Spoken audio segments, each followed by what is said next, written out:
तो आप सभी लोगों का इस वीडियो में हम डिस्कस करेंगे एसएससी सीएचएसएल के लिए कुछ इम्पोर्टेंट टॉपिक्स और इम्पोर्टेंट क्वेश्चन जो आपके आने वाले शिफ्टों के लिए बहुत ज़्यादा महत्वपूर्ण है, क्योंकि जो आपको पता ही होगा 1 जुलाई से आप लोगों का एसएससी सीएचएसएल का एग्ज़ाम चल रहा है, जो कि 12 जुलाई को चलेगा। बीच में सिर्फ 6 और 7 तारीख को एग्ज़ाम नहीं हुआ था, क्यों यहाँ पे गैप था।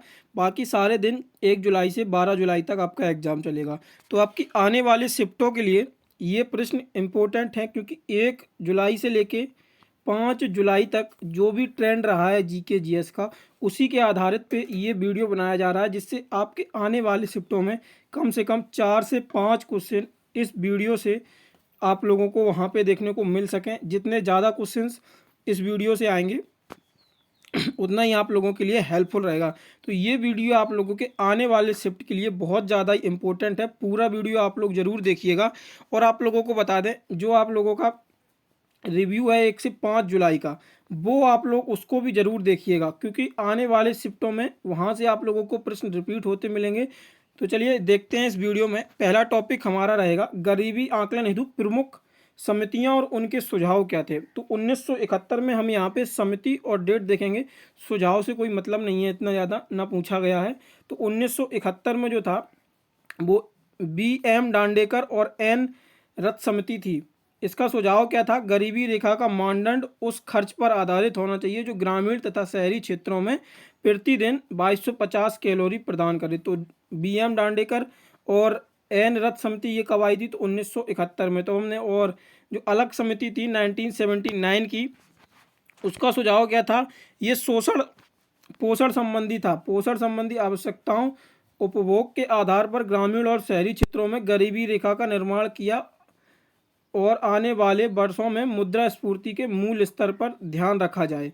ये थी अलग समिति। और 1993 में आती है लकड़वाला समिति, जो राज्य विशिष्ट थी। 1993 लकड़वाला समिति, गरीबी रेखा का निर्माण किया जाना चाहिए और इन्हें शहरी क्षेत्रों में और ग्रामीण क्षेत्रों का उपयोग कर अद्यतन किया जाना चाहिए। ये थी लकड़वाला समिति। डेट याद रखना है 1993। अगली जो समिति आई वो आई तेंदुलकर समिति। ये 2009 में आती है तेंदुलकर समिति। सुझाव था ग्रामीण और शहरी भारत में एक समान गरीबी रेखा टोकरी हो का सुझाव दिया गया। मतलब जो ग्रामीण और शहरी परिवेश है उसमें गरीबी रेखा की जो टोकरी हो वो एक समान हो, ये सुझाव दिया गया था तेंदुलकर समिति ने 2009 में। और गरीबी का अनुमान लगाते समय स्वास्थ्य और शिक्षा और निजी व्यय को सम्मिलित करना चाहिए। 2014 में आती है सी रंगराजन समिति। इस रिपोर्ट में कहा गया कि 2011-12 में जनसंख्या का 29.5% से अधिक लोग गरीबी रेखा के अंतर्गत थे, जिसका अर्थ है कि भारत में 10 में से 3 लोग गरीब थे। यानी कि जो 3 लोग हैं 10 में से वो यहाँ पे गरीब हैं। ये जो कौन कहती है, ये समिति कहती है सी रंगराजन समिति 2014 में। अब देखते हैं अगली समिति। यहाँ पे अब हम देखेंगे फसलों के प्रकार।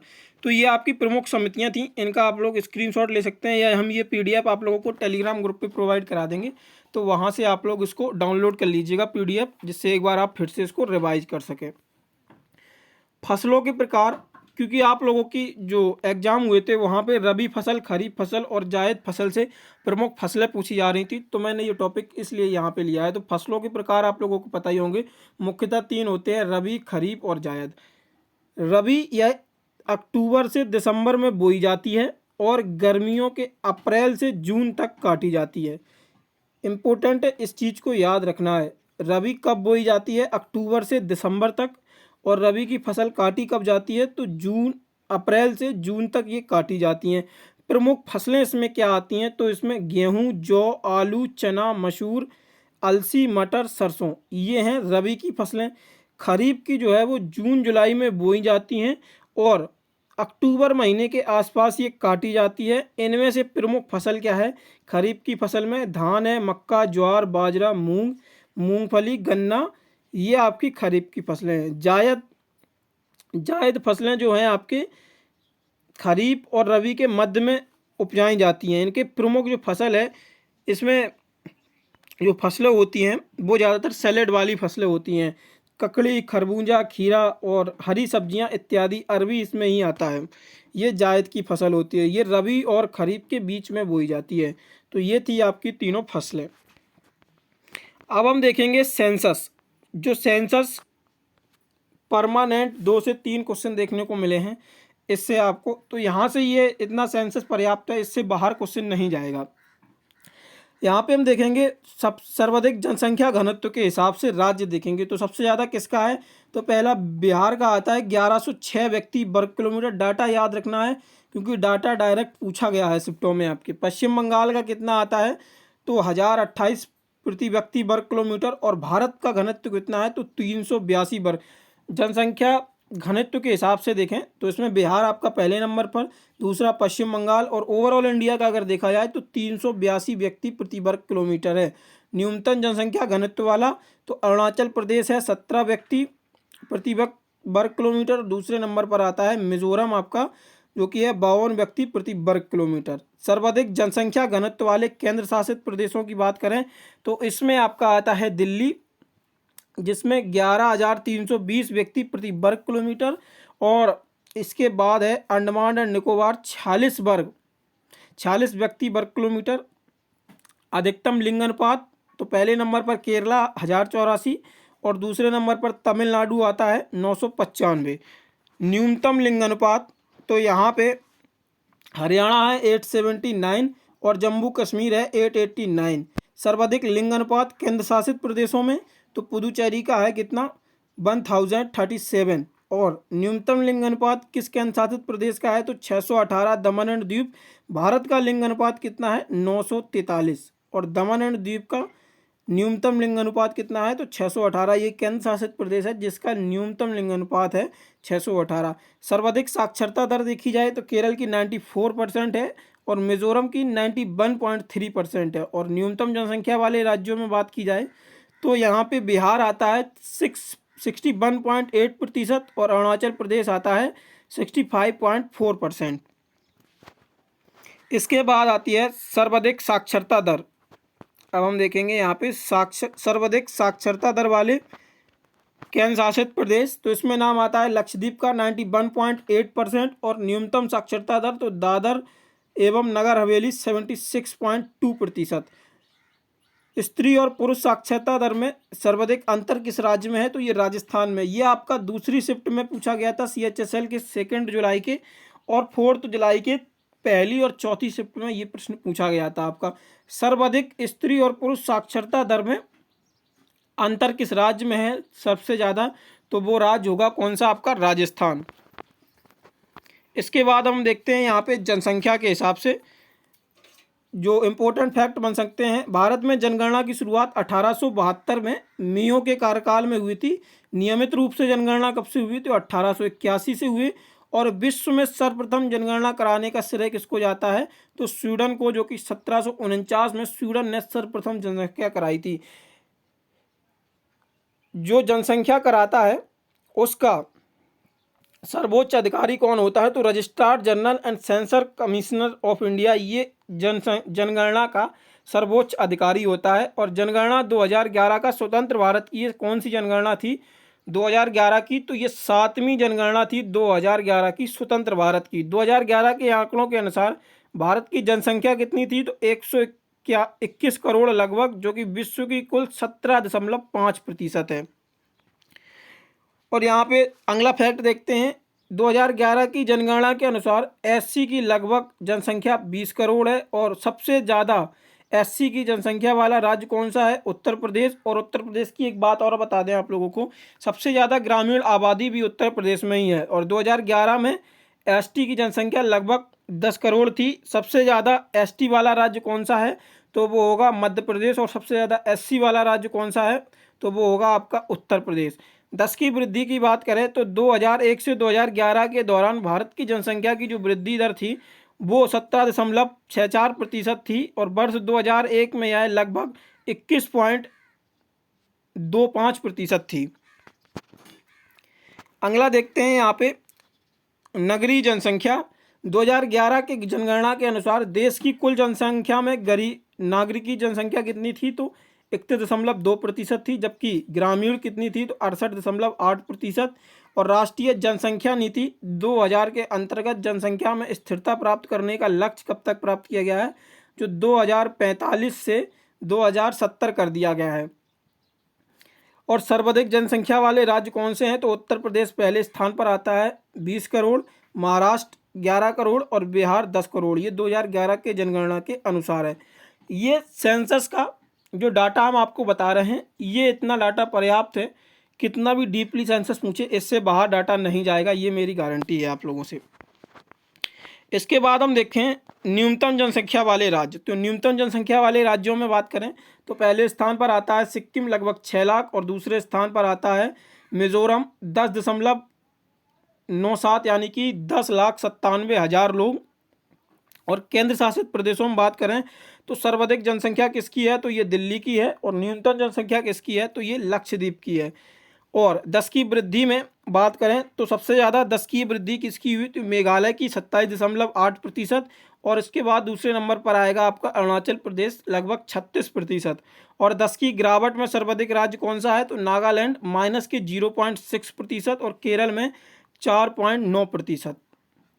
और सेंसस के आप देखते हैं महत्वपूर्ण कुछ और 2-4 बिंदु हैं जो आपके पूछे जाते हैं। तो हेनरी वाल्टर को भारतीय जनगणना का पिता कहा जाता है। प्रथम औपचारिक जनगणना जो 1881 में हुई थी वो लॉर्ड रिपन के शासनकाल में हुई थी। Nodal ministry of home affairs ये जनगणना कराता है। जनगणना अनुच्छेद 246 के अंतर्गत संघ सूची का विषय है। तो जनगणना जो है वो संघ सूची का विषय है, ये भी आपको ध्यान रखना है। ये प्रमुख इंस्टीट्यूट देख लेते हैं हम। नेशनल डेयरी रिसर्च ये कहाँ पे है आपका, करनाल हरियाणा में। मवेशी प्रजनन हिसार हरियाणा। और राष्ट्रीय पर्यावरण इंजीनियरिंग अनुसंधान नागपुर महाराष्ट्र में है। नेशनल इंस्टीट्यूट ऑफ बायोलॉजी ये पुणे महाराष्ट्र में है। National institute for oceanography Panaji Goa में है। भारतीय कैंसर अनुसंधान ये मुंबई महाराष्ट्र में है। Tata institute of fundamental research ये मुंबई महाराष्ट्र में है। भारतीय पुरातत्व सर्वेक्षण नई दिल्ली में है ये। और वल्लभ भाई पटेल चेस्ट इंस्टीट्यूट ये कहाँ पे है आपका, तो ये भी नई दिल्ली में है। आपका PDF आप लोगों को टेलीग्राम पे मिल जाएगा, तो वो वहाँ से आप लोग इसको एक बार फिर से रिवाइज कर लीजिएगा। अब हम नेक्स्ट देखेंगे यहाँ पे 1857 में जो प्रश्न आपके बनते हैं 1857 से क्रांति से, कि जो प्रमुख स्थान थे उस जगह से विद्रोह किसने किया और उस विद्रोह को दबाने के लिए ब्रिटिश सरकार ने किसको वहाँ पे अधिकारी रखा था। तो दिल्ली की बात करें तो दिल्ली से नेतृत्व कौन कर रहा था, बहादुर शाह द्वितीय। और वहाँ पे अधिकारी कौन रखा गया था विद्रोह को दबाने के लिए, तो जॉन निकोलसन था। लखनऊ से बेगम हजरत महल थी, हेनरी लॉरेंस को रखा गया था। कानपुर से नाना साहेब और सर कॉलिन कैंपबेल, ऐसे याद रखना है, कानपुर से कैंपबेल, का से का, और नाना साहेब यहाँ पे नेता थे। झांसी और ग्वालियर से रानी लक्ष्मीबाई और तात्या टोपे, और यहाँ पे रखा गया था जनरल हॉग रूस को। बरेली से खान बहादुर खान, सर कॉलिन कैंपबेल को यहाँ पे भी रखा गया था। और इलाहाबाद और बनारस से मौलवी लियाकत अली कर्नल नील को रखा गया था। बिहार से कौन लीड कर रहा था, कुंवर सिंह। और यहाँ पे विद्रोह दबाने के लिए किसको रखा गया था, तो ये विलियम टेलर को नियुक्त किया था ब्रिटिश सरकार ने। अब देखते हैं विटामिन जो कि आपके पूछी जा रही है, विटामिन से कौन सा रोग हो रहा है। यहाँ पे विटामिन हैं और ये विटामिन की कमी से होने वाले रोग हैं। तो विटामिन ए की कमी से क्या होता है, रतौंधी। विटामिन बी की कमी से क्या, बेरी। और विटामिन सी की कमी से स्कर्वी। और विटामिन डी की कमी से क्या होता है, तो ये रिकेट्स होता है। और विटामिन ई की कमी से बांझपन यानी कि स्टेरिलिटी आता है। और विटामिन के की कमी से रक्त का थक्का न बनना, ये विटामिन के की कमी है। और इसके बाद हम देखेंगे जो हमारा लास्ट टॉपिक रहने वाला है पंचवर्षीय योजना और उसके उद्देश्य और प्रधानमंत्री। ये आपके स्टार्टिंग के 1 से 5 जुलाई तक सभी शिफ्टों में इसके प्रश्न देखने को मिले हैं, तो यहाँ पे आप लोग इसको जरूर देखिए। पंचवर्षीय योजना की शुरुआत कब होती है, तो ये 1991 में इसकी शुरुआत होती है। पहली पंचवर्षीय योजना आपकी 1951 से 1956, प्रधानमंत्री जवाहरलाल नेहरू होते हैं। उद्देश्य इसका क्या था, आर्थिक विकास था। दूसरी पंचवर्षीय योजना आपकी 1956 से 1961, प्रधानमंत्री जवाहरलाल नेहरू होते हैं। तेजी से औद्योगिकरण और सार्वजनिक क्षेत्र में इसका विकास था। तीसरी पंचवर्षीय योजना थी 1961 से 1966, जवाहरलाल नेहरू प्रधानमंत्री होते हैं। कृषि विकास और वृद्धि इसका उद्देश्य था। इसके बाद आता है 1966 से 1969 तक आपका योजना अवकाश। इसमें कोई विशिष्ट योजना लागू नहीं की गई, ना कोई इसका विशिष्ट उद्देश्य था। और चौथी पंचवर्षीय योजना आती है आपकी 1969 से 1974 तक। प्रधानमंत्री होती हैं इंदिरा गांधी। विकास, स्थिरता और आत्मनिर्भरता। इसके बाद आती है पांचवी पंचवर्षीय योजना 1974 से 1978 तक। प्रधानमंत्री इंदिरा गांधी। रोजगार और गरीबी उन्मूलन इस योजना का उद्देश्य था, पांचवी पंचवर्षीय योजना का। इसके बाद पांचवी पंचवर्षीय योजना के बाद आता है रोलिंग प्लान 1978 से 1980 तक। इसमें तीन प्रधानमंत्री देखने को मिले ये 2 वर्षों में, मोरारजी देसाई, चौधरी चरण सिंह और इंदिरा गांधी। इसका जो उद्देश्य बनाया गया वो था प्रौद्योगिकी के लिए उपयोग के माध्यम को औद्योगिकी उत्पादकता का स्तर बढ़ाना। मतलब प्रौद्योगिकी के माध्यम से, प्रौद्योगिकी का उपयोग करके जो उत्पादकता का स्तर है उसको बढ़ाना, इसका ये उद्देश्य था आपका रोलिंग प्लान का। और छठवीं पंचवर्षीय योजना आती है आपकी 1980 से 1985 तक। प्रधानमंत्री इंदिरा गांधी होती हैं और आर्थिक मुक्ति इसका उद्देश्य होता है। सातवीं पंचवर्षीय योजना आपकी 1985 से 1990। प्रधानमंत्री राजीव गांधी होते हैं। प्रौद्योगिकी के उपयोग के माध्यम से ये जो रोलिंग प्लान में उद्देश्य बनाता है इसको फिर से लागू किया जाता है। राजीव गांधी जब प्रधानमंत्री बनते हैं तो 1985 से 1990 के टेन्योर में। और आठवीं पंचवर्षीय योजना 1992 से 1997। पीवी नरसिम्हा राव प्रधानमंत्री बनते हैं और उद्योगों का आधुनिकीकरण और एलपीजी रिफॉर्म इसी समय लाए जाते हैं, पीवी नरसिम्हा राव के समय, जब वो और नौवीं योजना कब बनती है तो 1997 से 2002। अटल बिहारी वाजपेयी प्रधानमंत्री होते हैं। गरीबी उन्मूलन इस योजना का उद्देश्य होता है। 10वीं पंचवर्षीय योजना आती है आपकी 2002 से 2007। अटल बिहारी वाजपेयी और मनमोहन सिंह प्रधानमंत्री। समावेशी विकास और समान विकास। 11वीं पंचवर्षीय योजना 2007 से 2012। मनमोहन सिंह। तेजी से और आर्थिक समावेशी विकास, ये इसका उद्देश्य था। इसके बाद आती है आपकी 12वीं पंचवर्षीय योजना 2012 से 2017 तक। तेज, अधिक समावेशी और सतत विकास। और 2014 में प्रधानमंत्री बदल जाते हैं, जो कि एनडीए के प्रधानमंत्री, सरकार बदलती है तो एनडीए के प्रधानमंत्री बनते हैं नरेंद्र मोदी। और पंचवर्षीय योजना को खत्म कर दिया जाता है। इसकी जगह नीति आयोग का गठन किया जाता है। और नीति आयोग का अध्यक्ष कौन होता है तो नीति आयोग का जो अध्यक्ष होता है वो प्रधानमंत्री होता है। और जो योजना आयोग जो था ना, उसके भी अध्यक्ष जो थे वो प्रधानमंत्री ही होते थे पहले भी। इसके बाद हिस्ट्री का कुछ इंपॉर्टेंट टॉपिक देख लेते हैं, बौद्ध सभाएं, क्योंकि ये आपका प्रश्न यहाँ पे 2-3 शिफ्टों में इससे देखने को मिले थे। तो बौद्ध सभाएं प्रथम जो संगति हुई थी वो 483 में हुई थी। शासनकाल किसका था? अजातशत्रु का। स्थान राजगृह था और अध्यक्ष यहाँ पे महाकश्यप बनते हैं। द्वितीय जो हुई थी वो 383 ईसा पूर्व में कालाशोक के शासनकाल में। स्थान इसका था वैशाली और अध्यक्ष बनते हैं साबाकामी। और तृतीय जो होती है वो 225 ईसा पूर्व में अशोक के समय होती है। स्थान था इसका पाटलिपुत्र और अध्यक्ष बनते हैं मोगलीपुत्र तृतीय। और चतुर्थ जो होती है वो ईसा पूर्व की प्रथम शताब्दी में होती है। शासनकाल किसका था तो ये कनिष्क का शासनकाल था। स्थान था आपका कुंडल वन और इसकी अध्यक्षता करते हैं अश्वघोष और वासुमित्र।